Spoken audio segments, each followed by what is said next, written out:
all of this stuff is. So, first one I want to start with is 605 BC. And then we'll go all the way down to about 420 BC.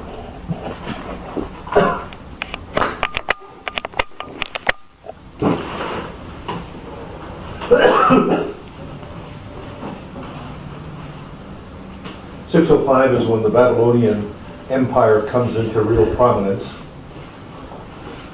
when Nebuchadnezzar defeats the Egyptians at a battle. Anyway, so the Babylonian Empire comes in, and they, at this particular time, it's the first encounter with the Jews, and so they take the first deportation of Jewish citizens back to Babylon. So that's the first deportation. Some scholars would say that Daniel is taken at this time. It's a possibility. The next date is 597.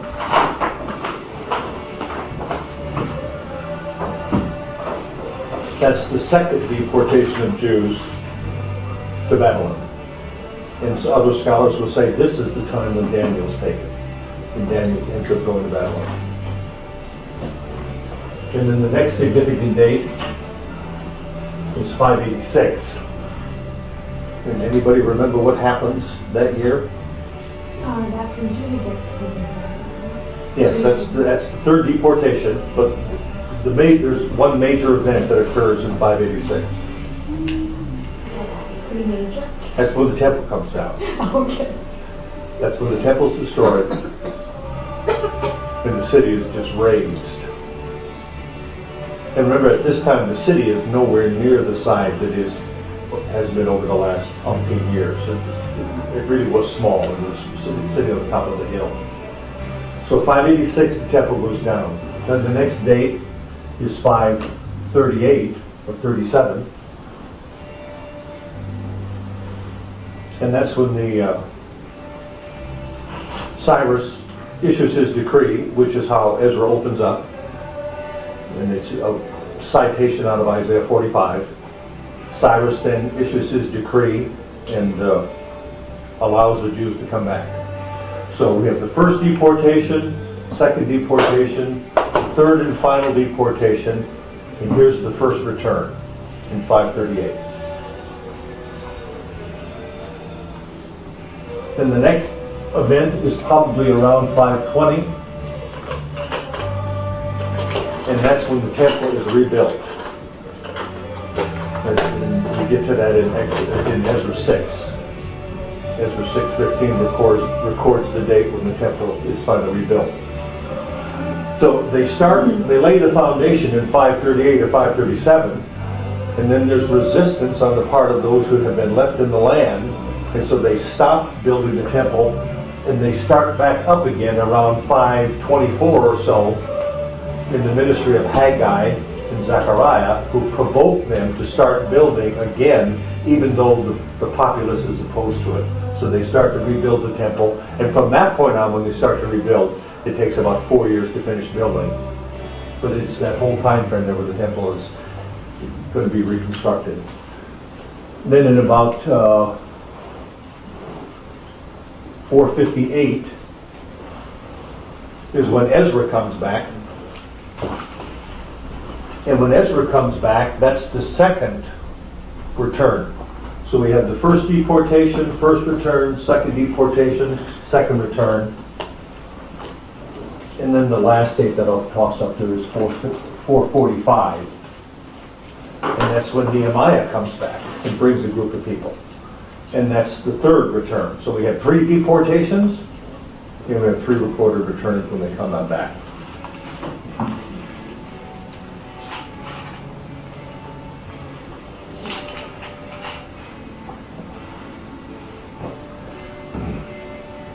In this time frame right here are the first 6 chapters of the book of Ezra. Ezra 1 to 6 records what goes on from 538 to 520 when the temple is finally rebuilt. And then 458 is Ezra 1 through 7. I mean, Ezra 7 through 10. I think it's 10. Okay, Ezra 7 through 10 is right there, and it's only about a 1 year time frame.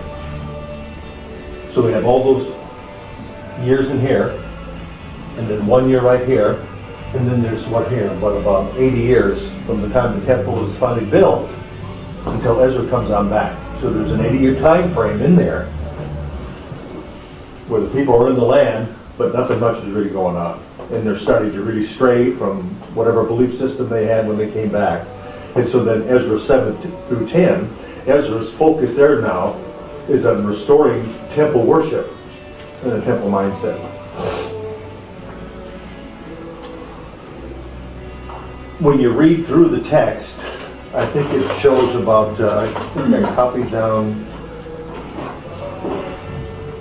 yeah, in terms of the numbers that came back, there are two different sets of numbers. One is 29,818 when he's counting the family groups, the priests, and the Levites. And then later on he says there's 49,000 some that came back in that return right here.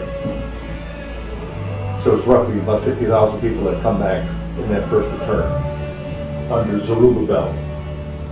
Which means that there are thousands and hundreds of thousands of Jews that didn't come back, that stayed there in Persia, in the empire there. They were just settled in, and they apparently, there are historical writings, Herodotus and others, who wrote about the Jews and how successful they became and how wealthy they became. And you see that when they come on back here, and there's all this gold that's given. I forget how many hundreds or thousands of pounds of gold that's given by the Jews who stayed to the Jews who are coming on back to rebuild the temple and all the rest.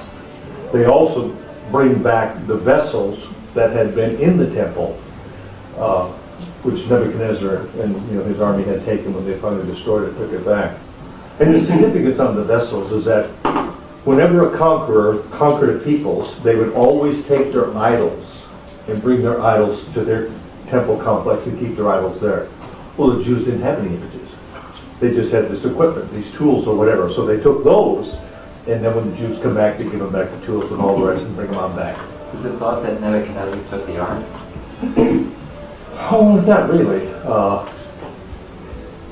There are some who say the ark is hidden underneath the city in some of the subterranean caverns or whatever, but it just disappears. So there's no mention of it, other than the only place we see it is where in the Ark of Triumph in Rome. It depicts the ark being carried there in that frieze where they have all the carvings on the side of that thing. But I forget if that was just in part of the Well, that probably traveled with Mary. You're right. Okay. All right, let's see. It's interesting. You remember how many families of priests that David had set up? Remember, David organized temple worship. He collected all the material to build it and then organized the temple worship. Do you remember how many families there were that were involved in the worship process? There were 24. And when they come back in the return, there are only 4 families listed. So 20 of those families didn't come back. Only 4 families came on back. And of the scores of priests they had, there were 4,000 priests who came back and 1,300 and some odd Levites. So that's all the totals there. So those all that stayed in. That's the final total? Yeah. So what, everybody they like Babylon? They just like Babylon, just stayed. Yep. Now, in this time frame here, between here and here, that's when the book of Esther occurs. The book of Esther is the story about the Jews who stayed and didn't come back. So they were the ones who weren't, faithful to the covenant. They had no business staying, so they stayed there. But all of a sudden we have the story of Esther, but it's covering those Jews that had remained in the land. So it's a simple outline for Ezra. Chapters 1 to 6 is a return under Zerubbabel. Could you spell that? Zerubbabel. The name means something like born in Babylon or something, or from Babylon. And then chapters 7 to 10 is the return under Ezra. So the outlining is not difficult at all. No one knows who wrote it, although their arguments are made that it's probably Ezra because there's a lot of first person in the book. This has been his own memoirs. Same thing with Nehemiah, a lot of first person stuff in Nehemiah, but it just doesn't, come right out and say that Nehemiah was the author of either one. The Jewish tradition says that Ezra is the author of both, or forgive me, he's the compiler of both, Ezra, Nehemiah, and then the Chronicles. So that he did this when they came back. But there's no other evidence for that. Ezra and Nehemiah, and then the story of Ezra is the focus on the post-exilic community, the community after the exile. Zerubbabel has two other names in the book. One of his names is Sheshbazzar, which is his Babylonian name. And then he's called the Tirshatha in chapter 2. And Tirshatha is the Persian title for governor. So when he calls him up the Tirshatha, he's just a governor. That's his Persian title. Yeah, Zerubbabel is descended from Babylon. So he was probably born during the exile. Well, the purpose of both Ezra and Nehemiah, is to refocus the people of God in terms of their covenant relationship.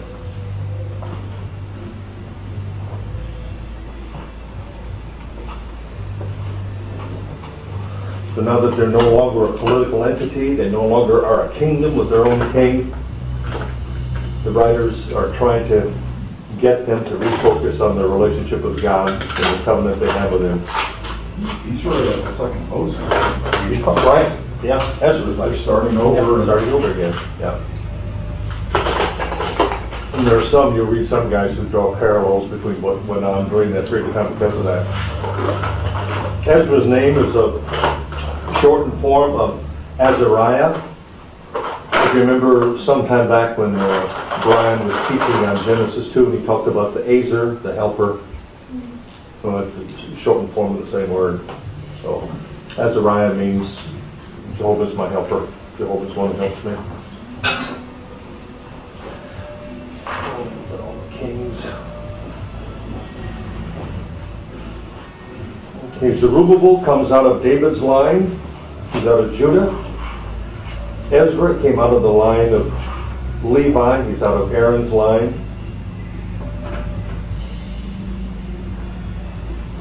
Ezra was a scribe, and from him comes this whole line of scribes. And so by the time of the Lord Jesus and the ministry of the Gospels, the scribes are a real dominant group. Oh. Between chapter 6 and 7 is a period of 58 years. And that's when the story of Esther occurs, during that time frame there.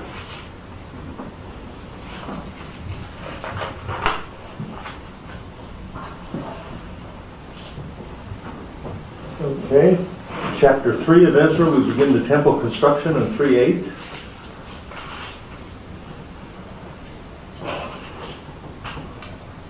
And there's one little anomaly. Chapter 3, verse 8. They appointed the Levites who were 20 years old or more to supervise the work on the Lord's house. Do you remember when we were in the book of Numbers, how old you had to be to work in the Lord's house?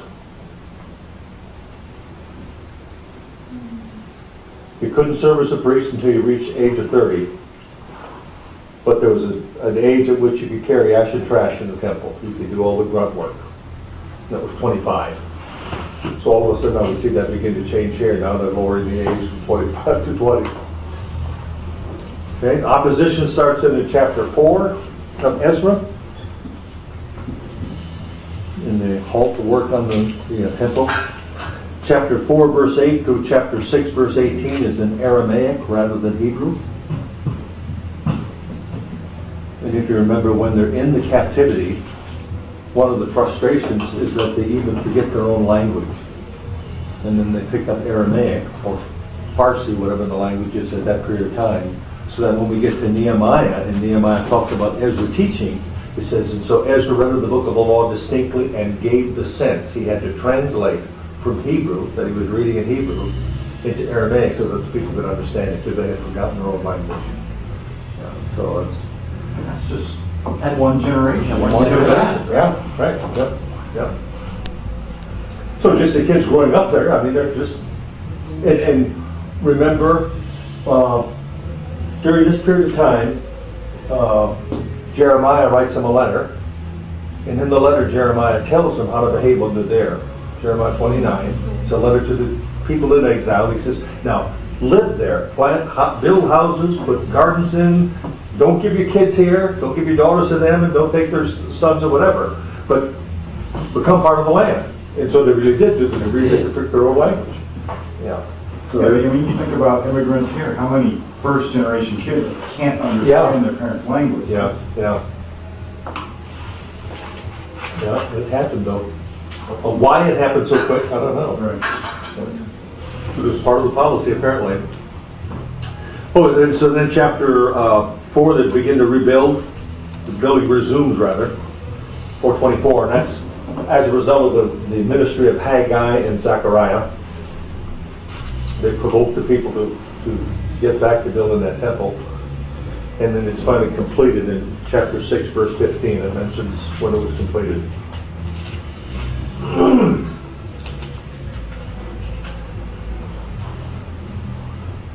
Okay. 7 to 10, then the focus is on Ezra, on his return, and then what he's trying to do to reorient the people toward their fidelity to the covenant.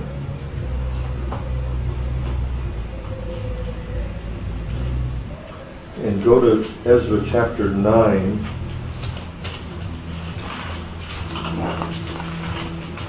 When Ezra's informed of the mixed marriages that had gone on. Ezra 9. 3. Indeed, they have taken some of their daughters as wives for themselves and their sons, so that the holy people have become mixed with surrounding peoples. The leaders and officials have taken the lead in this unfaithfulness. When I heard this report, I tore my tunic and robe, pulled out some of the hair from my head and beard, and sat down devastated. So this was his reaction. Now go to Nehemiah chapter 13, just to show you a contrast.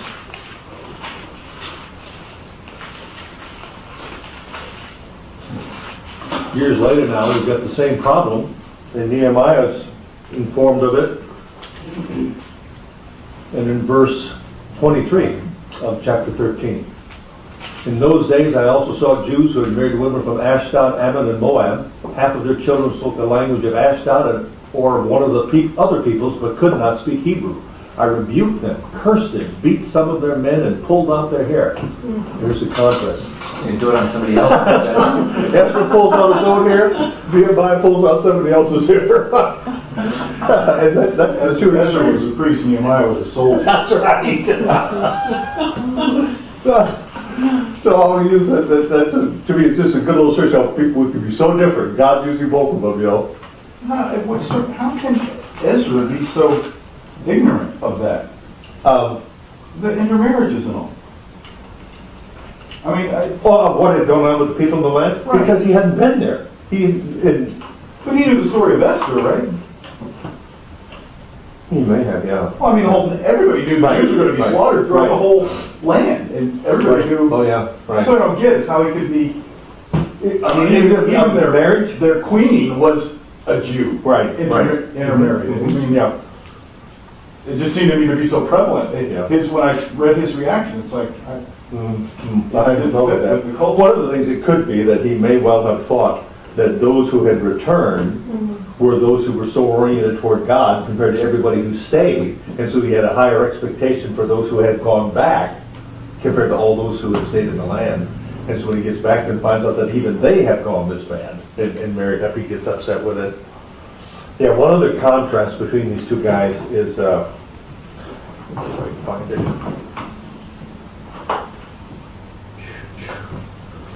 Jotted it down.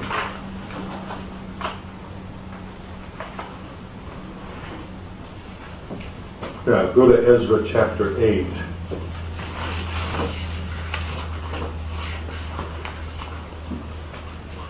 Yeah, Ezra 8, verse 21.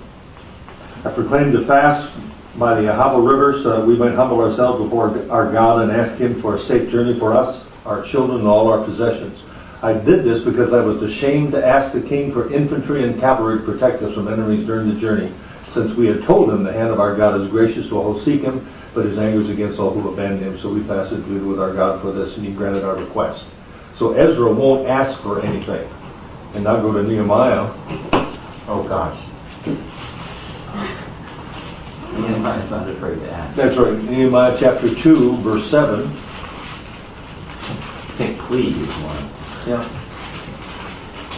You know, the king says, how long will you take, verse 6, how long will your journey take and when will you return? So I gave him a definite time and it pleased the king to send me. I also said to the king, if it pleases the king, let me have letters to the governors, etc. And let me have a letter written to Asaph, keeper of the king's forest, so that he will give me timber to rebuild the gates of the temple's fortress, the city wall, and home where I will live. King granted my request. So here we have the contrast again. Ezra won't ask for anything, and Nehemiah's going to ask for whatever he can get. Now, what's interesting is that many evangelicals will take the Ezra position and won't ask for anything, and they're going to quote, just trust God. Can you think of any missionaries that are in that mindset? Any mission movements? Just trust. Mm-hmm. Never make the request known. I think, well, denominationally, Assemblies of God are very trusting. They're oriented that way, but there have been mission movements. Have you ever heard of the China Inland Missionaries? Or it's now called OMF, Operation Mobilization. But that was Hudson Taylor's big deal, was that Hudson Taylor would never ask for money, never make his request known, and he was just going to trust God for the mission. And so for over 100 years, you would never get a China Inland missionary asking for anything. They would just go and trust God, and they would always anchor passages like this. It's like the Tibetan monks, they never ask for food, they just trust that it's going to be provided. Right, yeah. Well, how did that work out? Oh, Hudson Taylor, what ended up, he lived that way for years, for many, many years, but then all of a sudden, as the mission got bigger and bigger, although they would never ask for money, they would send out prayer letters. And in the prayer letters, they would just share needs and things like that, and then people would respond via the prayer letters. I sure wish I had some food. We're doing great here. We're a little cold. Lost 45 last month. Have any of you heard of George Mueller? Are you familiar? Okay. Are you familiar with a denomination called the Plymouth Brethren? PBs. Wherever you see a chapel, like Limerick Chapel, started out PB. It still may be Brethren, but whenever a quote-unquote religious group calls itself a chapel, more than not, they have Plymouth Brethren roots. And the Plymouth Brethren started in Plymouth, England, through an Anglican priest named John Nelson Darby. He had got frustrated with Anglicanism, and so he broke off from that. Although he never left the Anglican Church, he started his own little movement, and they started, quote-unquote, a house church type of thing there in Plymouth, England. And from that, then they called themselves Brethren. Just like the Restoration movement, they just wanted to be called Christians. Well, at this time, they were just going to call one another Brethren. And so the Plymouth Brethren movement started there. And their most noteworthy person, besides John Nelson Darby, is a fellow named George Mueller. And George Mueller was a pastor, and in the context of his pastoring, decided that he would take in kids and started an orphanage. And Mueller would never ask for money, and he would just pray, quote-unquote, pray in what they needed. And this went on for years. He ran 10,000 kids through that orphanage during his lifetime. He died when he was in his 90s. Unbelievable. If you ever get a chance to read his biography, it's called George Mueller of Bristol. And it is really, really interesting. I mean, some of the war stories in there in terms of praying for needs for the people who just, you think, good night. Oh, it's funny. He's quite a character. He was a lot like Wesley. Yeah, Wesley said, when I die, if I have more than 4 pence in my pocket and more than 1 set of clothes, and whatever my possessions are, you'll know that I died a thief and a robber. And Bureau was the same way. When Bureau died, he had 1 set of clothes in his closet, he had his glasses and some change in his pocket, and that was all he had. But wasn't Wesley also at like 84 said, I'm getting lazy now, I want to sleep past 5:30 in the morning? Right. I mean, there was a different breed of guys back then. But you ought to read George Mueller of Bristol. But he was one of those who would only pray at night. But it ended up that out of those kids who went to the orphanage, many became statesmen, leading figures economically in England and all the rest. And then the next guy that did it, had an orphanage like that, was Spurgeon. Spurgeon had a huge orphanage, yeah. So if you're on the Nehemiah side, then Yes. are you lacking faith then? Apparently not. And do you think that's a conviction or a personality type? I have a suspicion it's probably more personality as opposed to, but I'm sure it's a conviction too, but I think there are just certain folk who are just more oriented that way. Yeah, they're just uncomfortable asking. What was Ezra's position in Babylon? We don't know. I was wondering that today when I was thinking, why was he called before the king? Because apparently the king called him to go back and investigate what's going on. Because I think in chapter 7 and 8, he's given this charge by the king to go back there and find out what's going on. Mm-hmm. And then, and that's what ends up prompting him there. But there's nothing else in the text that's how God moved, other than it may say that God put it in the mind of the king. Let's see. Because I just thought that maybe it was position too, because Yeah. wasn't Nehemiah the cupbearer? Nehemiah was a cupbearer, yeah. So they were very close. Yeah. No. I thought it was the king had put it. Yeah, right.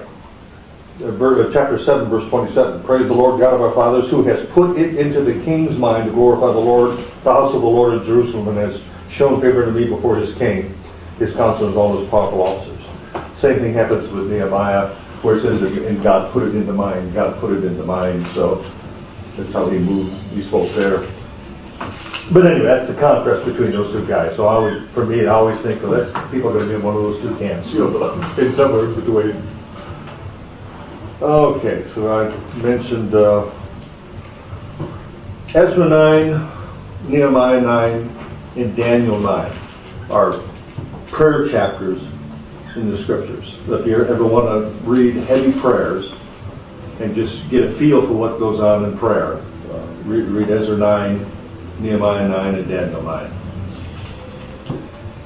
Circumstantially, it just worked out that way, but and you'll see that in all three prayers, the one who's praying is identifying with the people. So it isn't just the people that's bad. It's I'm bad, we're all bad, that sort of thing. Yeah. Okay. Oh, look at Nehemiah.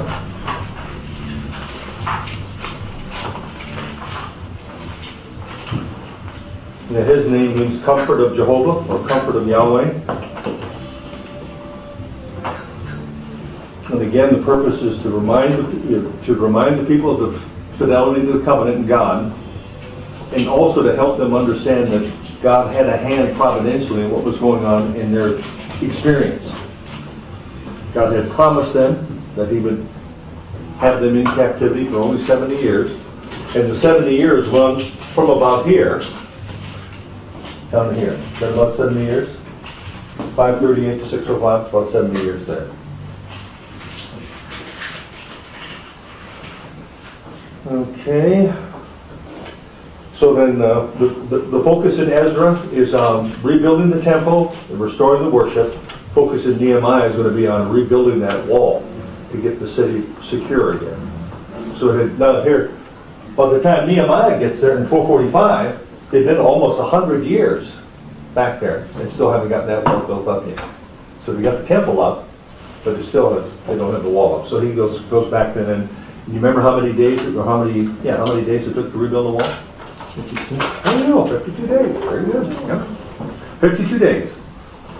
Okay. The outline I've got for Nehemiah, chapter 1 through 7 is construction. Chapter 8 through 10 is consecration.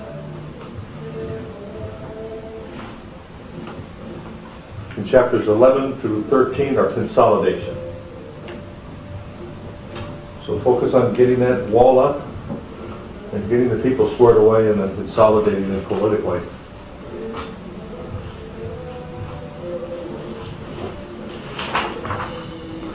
Okay, now Malachi is probably ministering during this time frame here. So Malachi, remember the last book of the Old Testament, he's ministering during that time frame when Nehemiah is going back and forth to Jerusalem. The focus of Malachi is chastising the nation for their infidelity. Ezra and Nehemiah had tried to provoke the people to covenant faithfulness, the fidelity to the covenant. And then time passes and they just go right back to their old ways again. And then we end up going for 400 years where there's no more information from God. Okay.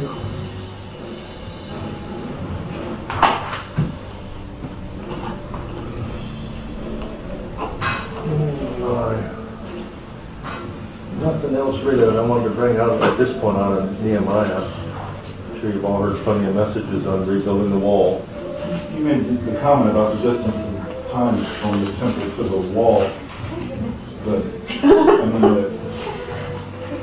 the wall's really a completely different issue for the rest of it. I mean, the wall's like building a nuclear weapon. Right. As opposed to just building a That's right. church. Yep. Yeah, and that was the argument that the opponents used, that if they put that wall up, then you're going to lose taxes, you're not going to have these people going to be rebellious or whatever. And it's interesting, you see the hand of providence in terms of the decree having been issued and then forgotten about, and then having to go search for those records to find it, and it's there. It just took them a while to find it. And one of the things I noted that there were 3 different capital cities that the king would move from. He'd move from Babylon to Susa to another one. And so there were records in various places, and so when the searching is going for the records, they've got to go to these various locations to find these records. But then they ended up finding it to get the thing built again. So again, you just see the providence of God. Providence of God. Providence of God. And then again, too, just the recognition that man, from the beginning, has been an unbelievable record keeper. Whether we're writing on stones or we're writing on papyrus or whatever, we keep records. Yeah. Oh, yeah. Not for nothing. This is 50 days to build the wall. Uh-huh. And how amazed it was. I mean, I didn't see what kind of wall, like what kind of dimensions were we talking? Well, it doesn't give us any dimension. Other than we knew it. We know that, remember, they said, they ridiculed them in terms of building that wall, and they said something to the effect that foxes won't even be able to run on it. If you got a fox up on it, it would come down. So after they get the wall built up, Nehemiah gathers the people, breaks them into 2 groups, has one group start on this side of the wall and walk up to here, on the wall, and the other group start on this side and walk up here to the end, and they meet, and then they have a worship service. Just to demonstrate that the thing was a substantial wall, so they could walk on top of it. But it doesn't tell us how thick it was or whatever. Other than we do have records of how the walls around Babylon were so huge. I mean, they were huge for crying out loud. I was watching a thing on Discovery this last night, I think, on the Citadel at Hawaii, and they said the wall there around the Citadel was 100 feet thick. 100 feet thick for crying out loud. And I know that on the wall around Babylon, they could ride 3 chariots abreast on the wall, going around the city. So it was just that huge. Yeah, so just fantastic. It was, they were just a magnificent building for them and all that manual labor. Keep those captives busy. Okay, yeah. Now, actually, and then we get to Esther. Let's just do Esther. The thing that's significant about Esther, one of the things that's significant about Esther, is the king, Ahasuerus. That was his Persian name. His Greek name is Xerxes. And he's the one who planned the campaign against Greece, where he had a 1 million-man army. Took him 4 years to plan and gather all of his logistics so as to launch the campaign. And the banquet that Esther records is the quote-unquote banquet in planning time when he had all of his leadership come in prior to the campaign. And we learned this from Herodotus. Herodotus, the Greek historian, makes a record of what had gone on that time and mentions this particular feast, where he has all of his leadership in prior to, going into the campaign. And then if you remember that campaign, that's where the troops were stopped at Thermopylae. Remember that?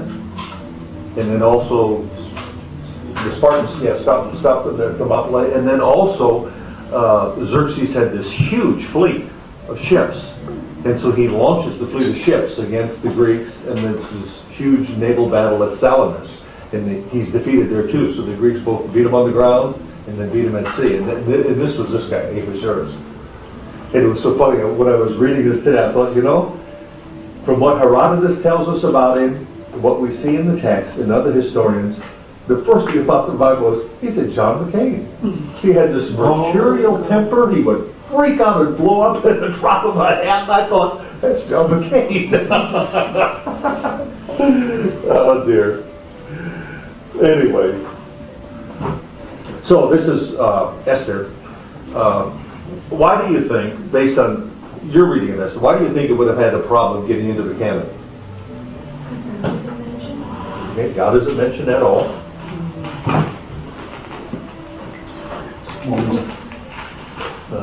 Focus.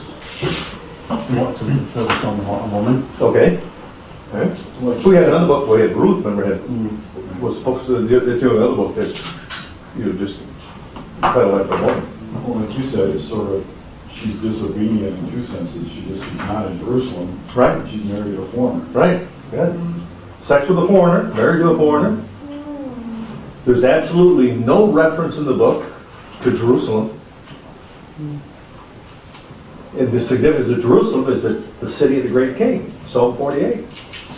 It is where their king is. God is their king, and that's his city. But there's no mention of it at all. There's no mention of the law. No mention of Moses. They're significant people. So it had difficulty getting in the canon for a long time.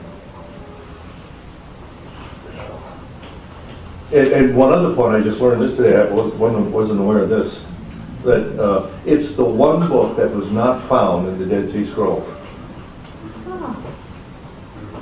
But the reason for that is that the one feast that the Essene community would never observe was Purim. So that probably answers why they never had the book there. Because wasn't a feast that God had set up in their mind, it was a feast that the people had set up. And so the Essenes were such purists, like the Puritans or the Separatists, but they just were not going to have that. Just I remember the Puritans didn't celebrate Christmas. So when they came over here, the Separatists and Puritans were just anti-Christmas like gangbusters. Of course, I mean, in one sense, though, the effects of the pogrom against the Jews would have been nationwide and would have involved. Oh yeah, right. Yeah, So, yeah. So in that sense, it was going to kill Jews. Right. It was part of, they were, Jerusalem was one of the, I don't know the name of the province, but it was one of the provinces. Remember, it says they had 127 provinces, so Jerusalem was one of them. The interesting thing is that at this time frame, 538, 537, Cyrus has risen to prominence in an alliance with the Medes.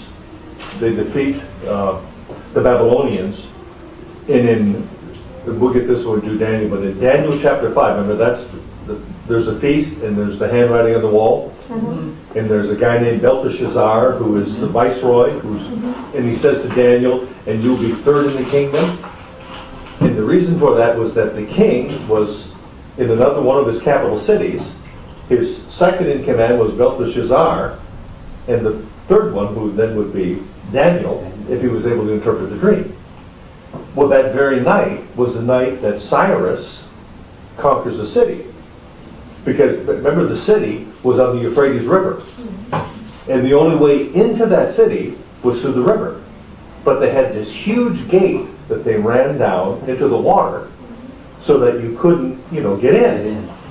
So what does Cyrus do? Cyrus, miles upriver, digs a huge channel to bypass Babylon so that the river will go through this bypass and allow them to go into the gates into the city. So that's how they got into the city that night.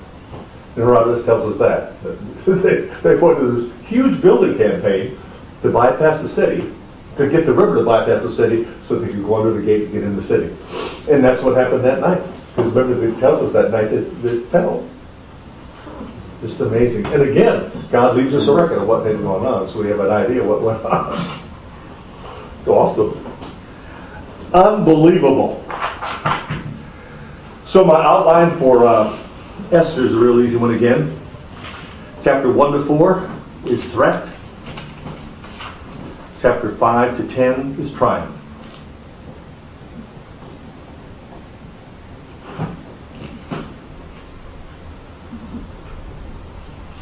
Or I did another real simple one. Chapters 1 to 3, plot formed.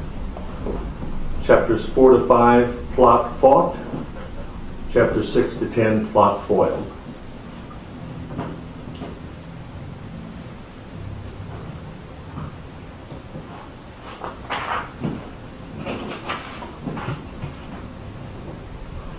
And again, Esther, just in terms of the purpose, its purpose is just to, again, show us the providence of God in the lives of His people, even in the sense of people who weren't faithful to Him in terms of going back. He's still involved in the nation. So that little story, whatever, if nothing else, at least serves to let the people know that God's hand is still on these people at this particular point in time, in terms of His faithfulness to Him and His promise to them. I read somewhere too that Haman's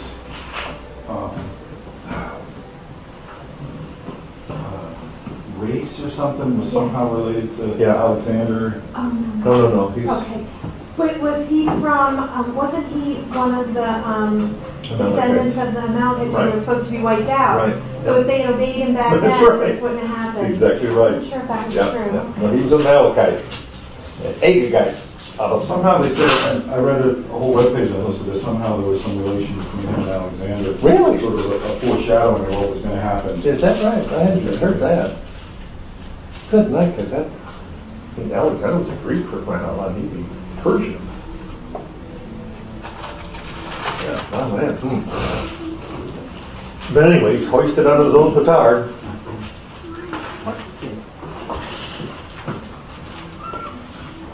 You know what that is, don't you? No, I didn't hear you said actually. Oh. I was distracted. You know what the petard was? Someone hoisted on their own petard? Right?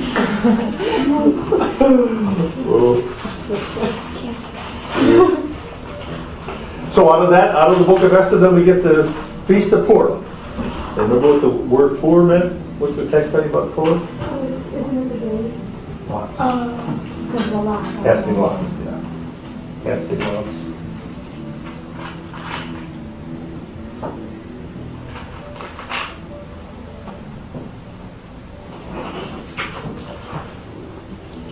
And I thought I'd quote you a stanza out of a poem, one of my favorites.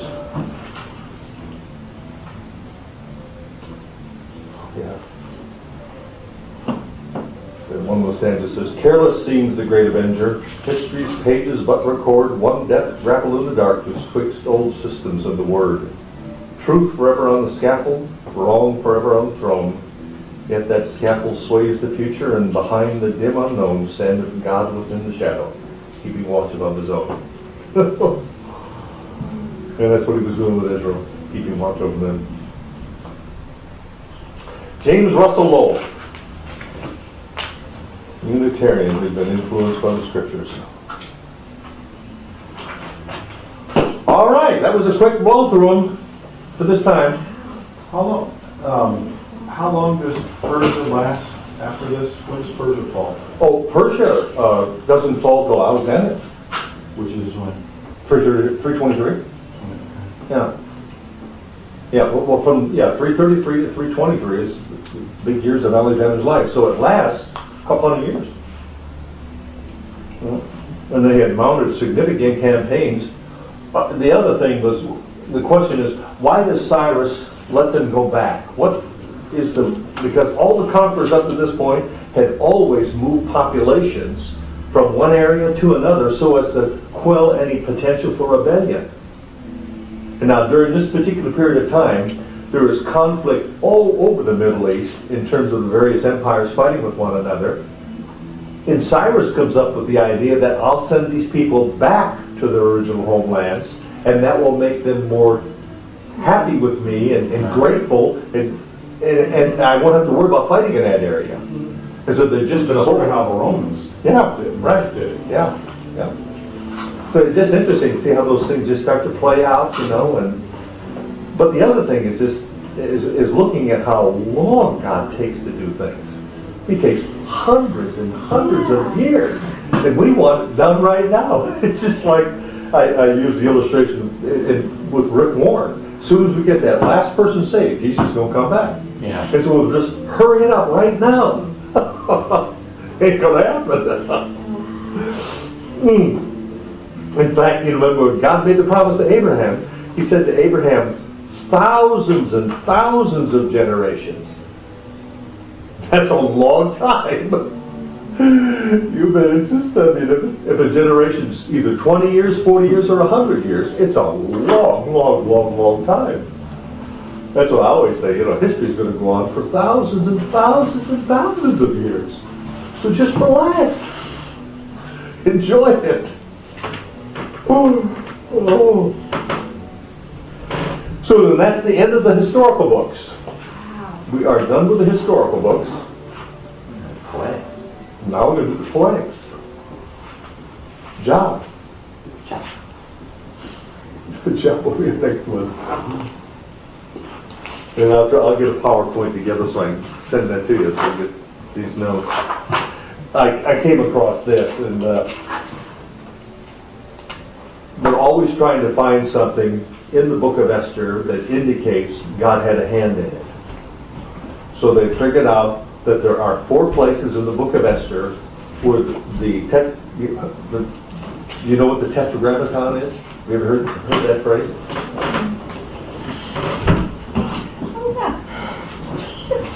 Yeah. I came up last group. Tetragrammaton. It's the 4 letters. Oh yeah. I knew that. Jehovah. YHVH. This is that little mark there is called a yod. Remember Jesus said, the jot and the tittle. Not one jot or tittle will fall from the law till it's all fulfilled. Okay, this is the jot. In the Hebrew D is written like that, and this is the tittle. So Jesus says, this little stroke and this little stroke are going to continue until the whole thing is fulfilled. But this is the tetragrammaton. And so there are 4 places in Esther where they find YHVH. 2 places where it's written this way, and then 2 places where it's written backwards. YHVH. Going this way. And every time I come across this, I think of those, there's a group of Jews that are involved in finding the hidden numbers in the Bible, and they've got all these programs, and they're running these programs to come up with all these predictions and prophecies and all the rest. And I thought that, right. Anyway, so they found this in the book of Esther. I was thinking, the stock market dropped 777. Nobody said anything. Was it that much? Well, a couple weeks ago. Oh. The day after the bill didn't go through. Oh yeah, okay. The bailout bill. 666 and 777? Well, it's coming. We're gonna hit 7,700. So- 777? I got a text today, whatever it dropped today, some guy said, well, the good news is it can only do this 12 more times. Oh. Oh, dear. Dear, dear, dear. You're getting so screwed up. Thank God for the knowledge of his sovereignty. You know, he's involved in all of it. He has a purpose in it. And one of those purposes might be to just mess us up royally. Yes. Yeah. Oh, yeah. Well, Yeah. look at what his corrections look like, for goodness sake. Yeah. Looking at the Old Testament. You bet. You bet. Yeah. It's interesting, I listened to a lecture, or an interview today by Robert Pate, who teaches at, it's Columbia. And I had always heard that the terrorist bombings, the suicide bombings, are always religiously motivated. I've not heard. Oh. Yeah, well, almost always. Oh, But like, why else would you do it? Yeah. And it's interesting to note that there hasn't been one Shia suicide terrorist. They're all Sunnis. They're all Sunni? They're all Sunnis. Interesting. In the largest terrorist group engaged in suicide bombings are the Tamil Tigers in Sri Lanka. Not Oh, Islam. yes, no, yes. It's the Tamil Tigers who started it, and they're the largest group that have done it. And this blew my mind. From 2000